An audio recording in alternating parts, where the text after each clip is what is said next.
Dios le bendiga. Le saluda Jesús Lozano, pastor de Logos, la iglesia. Estoy grabando este programa por la noche del 18 de diciembre. Estamos a unos cuantos días de celebrar la Navidad y por la cercanía a esta fecha me pareció necesario ofrecer un sencillo, pero objetivo estudio de un tema que en los últimos años curiosamente se ha convertido en controversia dentro de la iglesia. Me refiero a la celebración de la Navidad. Este evento fue tan importante que incluso partió la historia de la humanidad, tanto así que el nacimiento del Señor unificó a los hombres, haciéndoles abrazar una era común. La humanidad está por celebrar el fin del año 2024 y el inicio del 2025 después de Cristo. Es conveniente entender que la Navidad no se puede reducir a recibir y dar regalos o tener programas especiales en las iglesias. Me parece necesario que sepamos un poquito más acerca del más maravilloso de todos los acontecimientos en todo el mismo universo. Entremos pues a este interesante estudio acerca de la Navidad y cómo un sector de la misma iglesia la ha satanizado.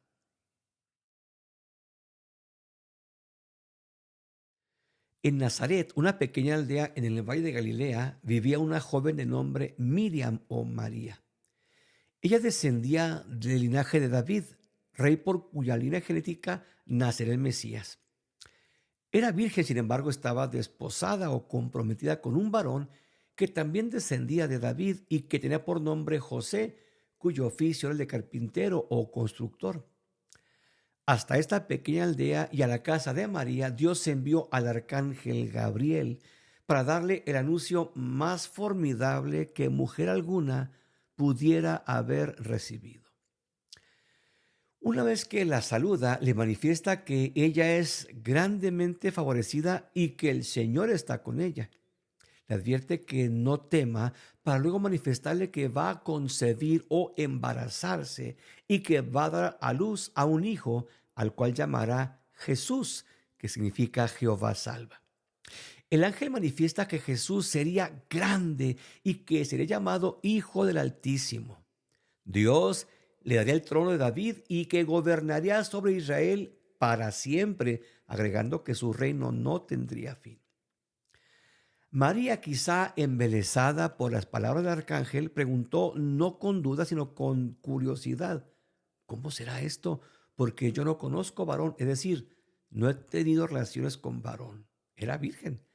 Gabriel le revela a grandes rasgos la manera como Jesús se gestaría. El Espíritu Santo vendrá sobre ti y el poder del Altísimo te cubrirá con su sombra. Dicho de otra manera, el Espíritu Eterno, que es creador de la vida, según Génesis 1:2 y Job 33:4, vendría sobre la humanidad de Miriam y la envolvería dentro de su presencia. De una forma milagrosa y única, produciría y colocaría la semilla de la vida dentro de su útero para que se generara la vida de Jesús sin que hubiese sexualidad ni la pasión natural de un hombre por una mujer. Seguramente un óvulo de María fue tomado para que el bendito Verbo de Dios se encarnara, tomando muy posiblemente solo DNA de María, la madre de su humanidad. Todo lo anterior sonaba fabuloso, sin embargo, había un pequeño problema. María era virgen y no había conocido o no había tenido relaciones con José. ¿Cómo entonces justificar aquel embarazo? Ella estaba consciente de que el bebé había sido gestado por un milagro divino, pero ¿cómo explicarle a José? Mateo relata que al enterarse José de que su prometida estaba embarazada, posiblemente ella le confesó, decidió abandonarla en secreto, sin lanzar contra ella acusación alguna, porque si la delataba de acuerdo con la ley, María podría morir por lapidación, es decir, apedrada, según Deuteronomio 22, 23 al 24. Cumpliendo con la ley, José le dio carta de divorcio. José era un hombre bueno y amaba a su prometida. Seguramente se sintió defraudado. Mateo narra que mientras dormía en sueños, un ángel, posiblemente el mismo Gabriel, se le apareció y le advirtió que no temiera recibir a María como su esposa, pues efectivamente el fruto de su vientre era santo y había sido engendrado por el mismo Espíritu de Dios. José seguramente conoció la profecía de Isaías respecto a que una virgen daría a luz al Mesías. Por lo tanto, al oír aquellas palabras del ángel, José entendió que su prometida era una mujer honorable. Por lo tanto, la recibió como su esposa, adoptando al niño como su hijo. La Iglesia Católica ha dado a María el título de Madre de Dios debido a que en ella se gestó la encarnación del Verbo. Sin embargo, esta es una imprecisión muy absurda, ya que Cristo, siendo Dios, es eterno y creador, mientras que María es criatura. Y no es posible que la criatura sea creadora del Creador. Ciertamente, ella fue el vaso que Dios escogió para que su Hijo se encarnara, y aún pudiéramos aceptar que ella fue la madre de su humanidad, según leemos en Lucas 1:43 y Hechos 1:14. Pero María nunca podría ser madre de Dios, pues el Señor Jesucristo es coeterno con el Padre, es decir, Jesús es o Cristo es sin principio y sin fin. En Cristo coexistían dos naturalezas, la divina y la humana. Como Dios existió o es desde siempre. Sin embargo, como hombre, empezó a existir hace cerca de 2000 años, gestándose en el vientre de María. El Concilio de Éfeso, en el año 431 después de Cristo, definió a María como la Theotokos, o la que dio a luz a Dios. Sin embargo, un teólogo llamado Nestorio en el siglo V advirtió que María había dado a luz a la humanidad de Cristo, llamándole Cristotocos, argumentando que era imposible que un ser humano diera a luz al eterno Dios.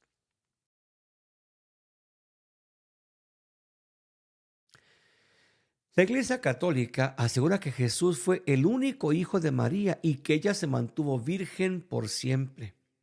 Sin embargo, las Escrituras declaran que Jesús fue el primogénito de María, según leemos en Lucas 2:7.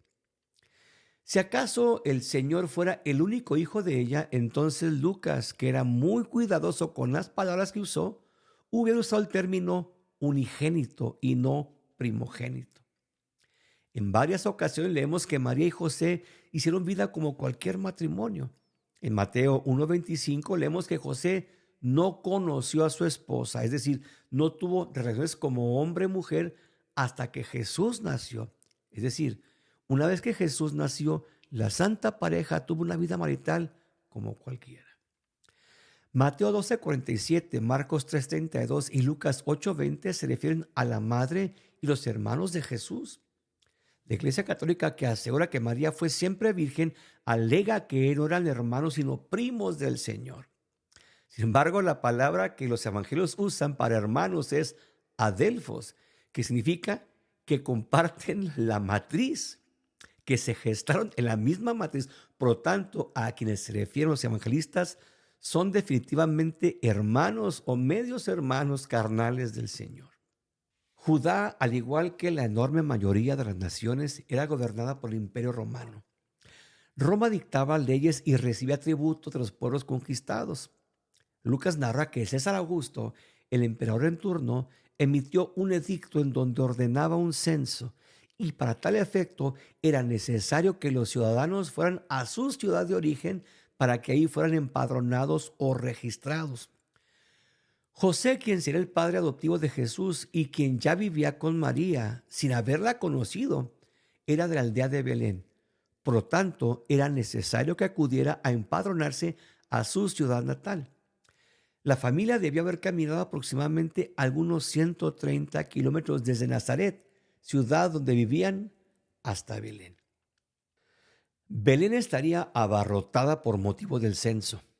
Los viajeros difícilmente encontrarían alguna hostelería con cuartos disponibles. William Barclay, el célebre teólogo, manifiesta en su comentario a Lucas que la posada oriental consistía en una serie de habitaciones que daban a un patio común.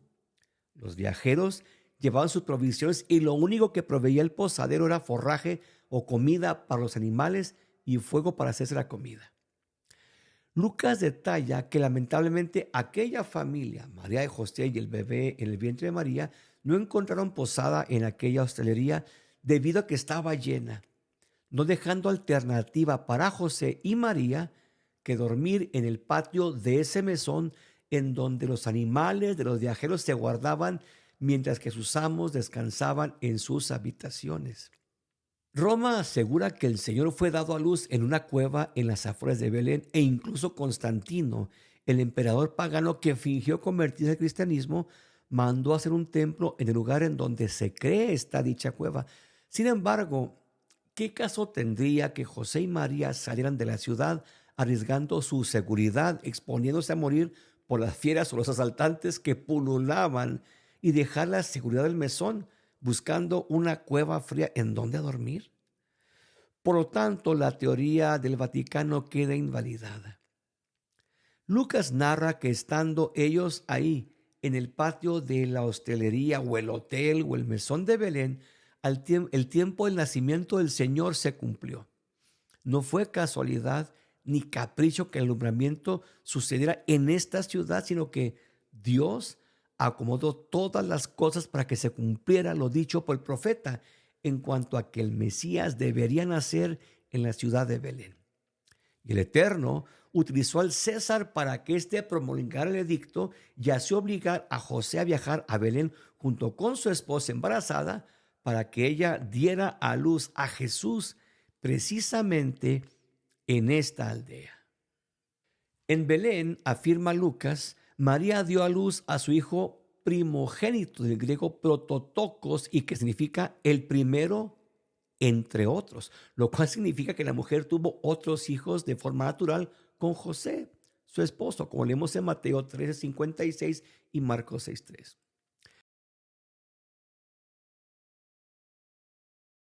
El mundo por los siglos ha festejado este maravilloso evento que incluso trajo, como comenté anteriormente, una era a toda la humanidad. Sin embargo, una gran parte de este mundo desde siempre ha atacado a esta celebración.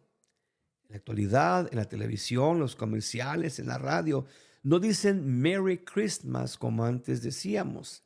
Ahora dicen Happy Holiday, pues no quieren mencionar la palabra Christmas, que significa el culto a Cristo o Christ Mass, para no ofender, según ellos, a los que no profesan el cristianismo.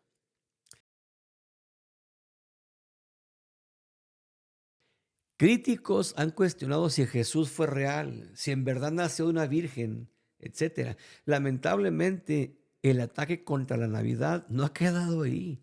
Ahora, desde dentro de la misma iglesia han surgido enemigos que atacan la celebración del nacimiento de Jesús, gente que profesa ser cristiana. Algunas personas que se autonombran cristianos afirman que la celebración de Navidad es satánica y condenan a los que festejamos esta preciosa fecha, asegurando, garantizando que iremos al infierno por festejar este nacimiento, porque según ellos es tan aberrante este pecado de celebrar Navidad o el nacimiento de Cristo el 25 de diciembre, que ni aun la gracia ni la sangre del sacrificio de Jesús son suficientes para perdonar tal error según ellos. Aseguran que el 25 de diciembre es una fecha pagana y que el emperador romano Constantino mañosamente impuso este día como el nacimiento de Cristo para engañar a los cristianos y llevarlos a adorar al Señor el día en que supuestamente se celebraba el nacimiento y la adoración de otros dioses. Se ha discutido mucho acerca de la fecha en que Cristo nació. Muchos contienden que haya sido el 25 de diciembre, alegando que debido al clima era imposible, según ellos, que los pastorcillos se atrevieran a sacar a las ovejas a pastar por las tan bajas temperaturas de Belén. Sin embargo, es mentira que el frío en Belén sea tan riguroso al grado que impida a la gente realizar sus faenas, ya que la temperatura promedio del mes de diciembre en Belén es de 60 grados Fahrenheit, lo cual hace que los días y noches sean tolerables. Por lo tanto, es común ver a los pastores con sus ovejas tranquilamente llevándolas a pastar durante este mes de diciembre. Por otro lado, El teólogo Alfred Edersheim advierte que aquellos pastores estaban cuidando de las ovejas que eran propiedad del templo en Jerusalén, mismas que serían inmoladas en los actos sacrificiales del santuario. Por lo tanto, no sería raro que aún durante el invierno sacaran a estos rebaños a pastar durante la época invernal. Este teólogo basa su teoría en un pasaje de la Mishnah, que es una colección escrita de tradiciones orales de los judíos redactada al principio del siglo III, y en ella se advierte sobre esto, que en diciembre o en tiempo de invierno sacaban a pastar a las ovejas. Por otro lado, las ovejas comen los 12 meses del año, por lo tanto, es de los más común que se vea pastorcillos con sus rebaños los 12 meses del año, incluyendo diciembre. Henry C. Thompson, en su libro Historia Sagrada, volumen 3, manifiesta que los padres de la iglesia como Justino Mártir, quien vivió desde el año 100 al 165 después de Cristo, advertían que Cristo había nacido el 25 de diciembre, mucho antes de que Constantino ni siquiera hubiera nacido. La Saturnalia era una fiesta pagana que se dedicaba al dios romano Saturno. Los enemigos de Navidad aseguran que esta fiesta pagana se celebraba el 25 de diciembre. Por lo tanto, según ellos, si celebramos la Navidad este día, estamos adorando, según ellos, al dios Saturno. ¿Será verdad lo anterior? La respuesta es no. Están totalmente equivocados. La Saturnalia se celebraba originalmente del 17 al 19 de diciembre. Sin embargo, en el siglo I de nuestra era, la movieron del 19 al 23 de diciembre, 2 días antes de nuestro festejo de la Navidad.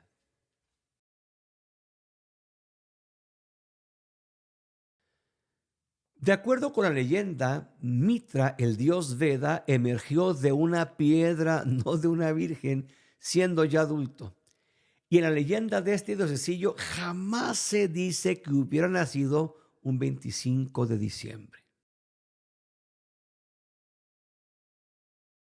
La tradición de este diosecillo afirma que nació en el mes de agosto, mientras que otros aseguran que nació en julio, no el 25 de diciembre. Por favor, lea libros serios de historia.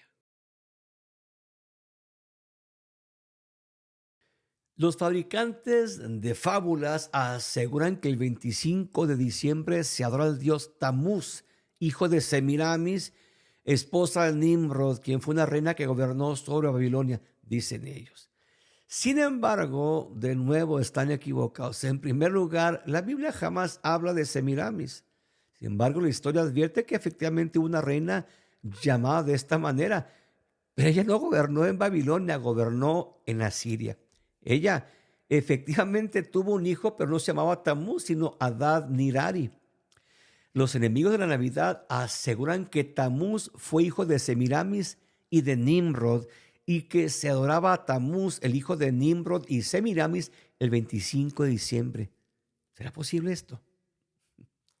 De acuerdo con la Biblia, Nimrod debió haber vivido aproximadamente en el año 2300 antes de Cristo. Sin embargo, Semiramis, la reina siria, de acuerdo con la historia, vivió a principios de los años 800 antes de Cristo. Es decir, la mujer, supuesta esposa Nimrod, nació 1500 años después de Nimrod, su esposo y supuesto padre de Tamuz. La historia registra a Tamuz como un diosecillo babilónico, no asirio como Semiramis. Este era el dios de la vegetación y era amante de la diosa de la fertilidad llamada Ishtar. Estos dioses eran adorados más de 1000 años antes de que naciera Semiramis. Por lo tanto, esto es un mito. Este dato es completamente falso.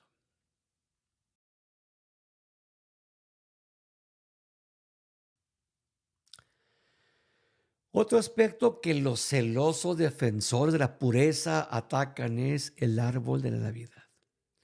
Enseñan que Dios en su palabra, específicamente en el libro del profeta Jeremías, prohíbe y condena el uso del árbol de la Navidad. Leamos lo que el texto dice. porque las costumbres de los hombres son vanidad, porque el leño del bosque cortaron, obra de manos de artífice con buril, con plata y oro lo adornan, con clavos y martillo lo afirman para que no se mueva.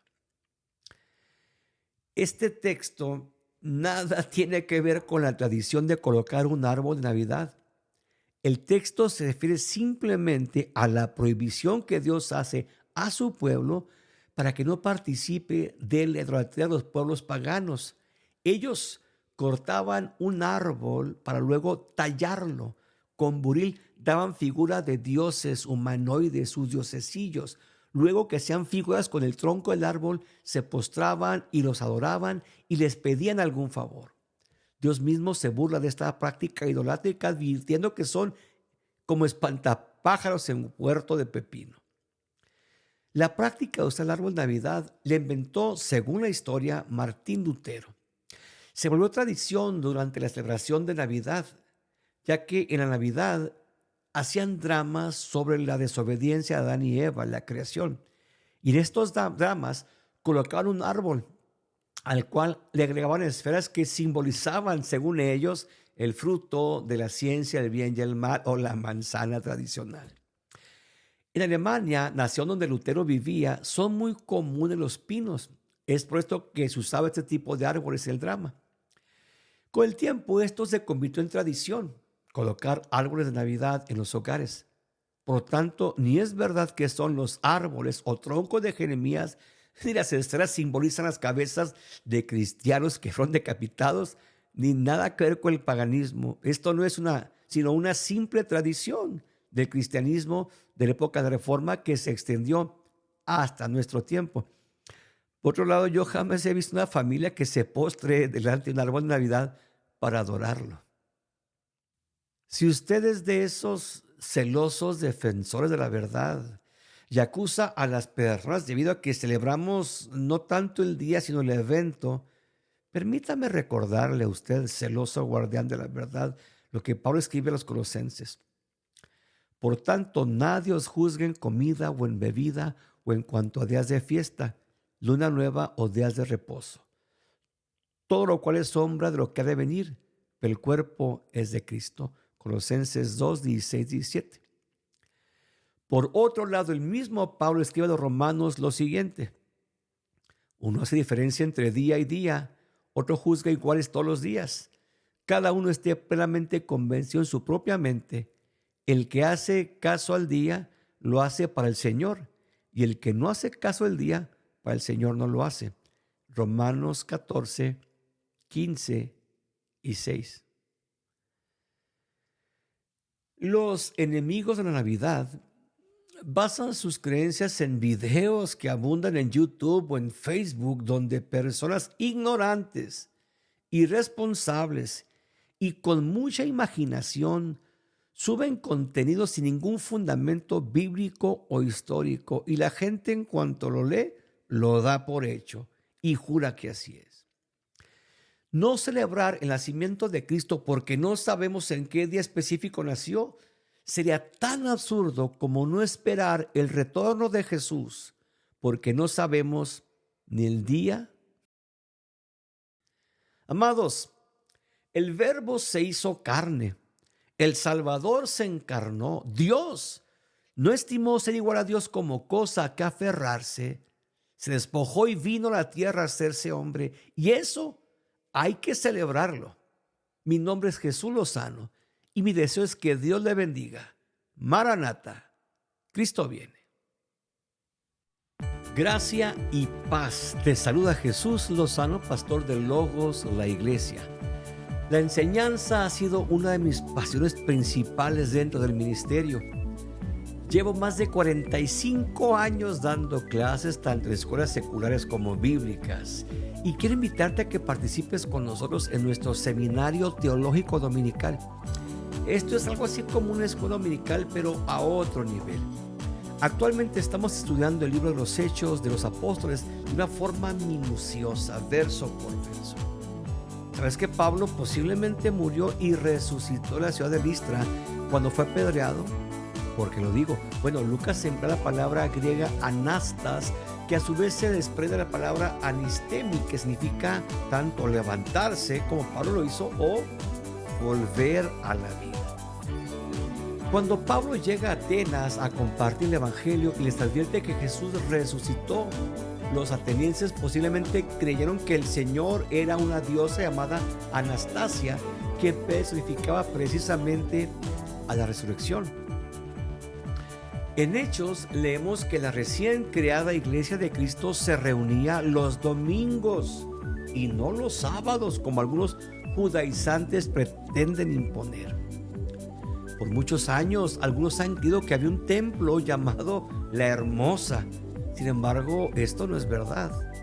Una de las puertas del único templo judío en Jerusalén era llamada La Hermosa, la puerta, pero no el templo. En la actualidad ha resurgido un movimiento judaizante que pretende imponernos a nosotros, los gentiles, que observemos la ley, que no comamos ciertos alimentos, que guardemos ciertos días, etc. Sin embargo, en Hechos leemos que el Espíritu Santo determinó no imponer carga de la Torá a los gentiles, porque simplemente nos abstuviéramos de fornicación, idolatría y comer animales ahogados, además de no comer sangre. ¿Qué significa la reconstrucción del tabernáculo de David? ¿Por qué los atenienses rechazaron creer en el Dios que Pablo predicaba?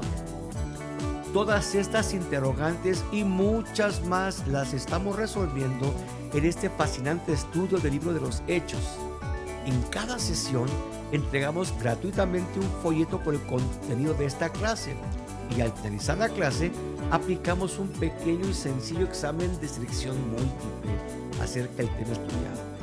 No se preocupen, el examen usted lo revisa, usted lo evalúa y nadie más. Si usted tiene la necesidad de aprender la Biblia a otro nivel, sin duda va a disfrutar de nuestro seminario. Todos los domingos a las 10:30 de la mañana en Logos La Iglesia, 11390 Montana, en el este del Paso, Texas. Le esperamos en la escuela dominical a otro nivel. Que el Señor le bendiga.